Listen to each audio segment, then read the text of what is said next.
वैसे तो पूरा सावन का महीना ही भगवान शिव को समर्पित होता है और भगवान शिव का आशीर्वाद पाने के लिए श्रद्धालु विधि विधान के साथ उनकी पूजा अर्चना करते हैं और सोमवार का व्रत रखते हैं।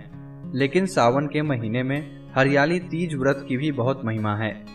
पौराणिक मान्यताओं के अनुसार हरियाली तीज के दिन ही भगवान शिव और देवी पार्वती का पुनर्मिलन हुआ था।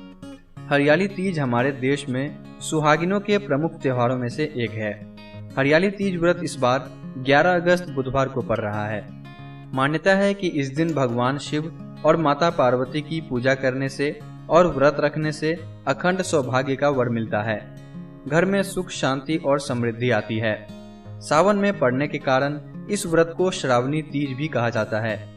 हरियाली तीज उत्सव को भगवान शिव और माता पार्वती के पुनर्मिलन के उपलक्ष्य में मनाया जाता है। पौराणिक मान्यताओं के अनुसार माता पार्वती ने भगवान शिव को पति के रूप में पाने के लिए कठोर तप किया था। इस कड़ी तपस्या से माता पार्वती ने भगवान शिव को पति के रूप में प्राप्त किया। इससे जुड़ी पौराणिक कथा के अनुसार माता गौरी ने पार्वती के रूप में हिमालय के घर पुनर्जन्म लिया था। माता पार्वती बचपन से ही शिव को वर के रूप में पाना चाहती थी। इसके लिए उन्होंने कठोर तप किया। एक दिन नारद जी पहुंचे और हिमालय से कहा कि पार्वती के तप से प्रसन्न होकर भगवान विष्णु उनसे विवाह करना चाहते हैं।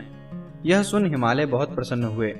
दूसरी ओर नारद मुनि विष्णु जी के पास पहुंचे और कहा कि हिमालय ने अपनी पुत्री पार्वती का विवाह आपसे कराने का निश्चय किया है। इस पर विष्णु जी ने भी सहमति दे दी। नारद इसके बाद माता पार्वती के पास पहुंच गए और बताया कि पिता हिमालय ने उनका विवाह विष्णु से तय कर दिया है।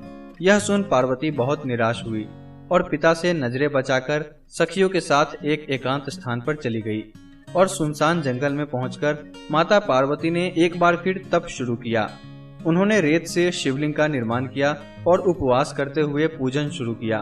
भगवान शिव इस तप से प्रसन्न हुए और मनोकामना पूरी करने का वचन दिया। इस बीच माता पार्वती के पिता पर्वतराज हिमालय भी वहां पहुंच गए। वह सत्य बात जानकर माता पार्वती की शादी भगवान शिव से कराने के लिए राजी हो गए। शिव इस कथा में बताते हैं कि बाद में विधि विधान के साथ उनका पार्वती के साथ विवाह हुआ। शिव कहते हैं, हे पार्वती, तुमने जो कठोर व्रत किया था उसी के फलस्वरूप हमारा विवाह हो सका। इस व्रत को निष्ठा से करने वाली स्त्री को मैं मनोवांछित फल देता हूँ। कहा जाता है तभी से ही हरियाली तीज मनाने की परंपरा चली आ रही है और यह सुहागिनों का सबसे प्रिय त्योहार माना जाता है, जिसका सारा साल सुहागिनों को बड़ी शिद्दत के साथ इंतजार रहता है।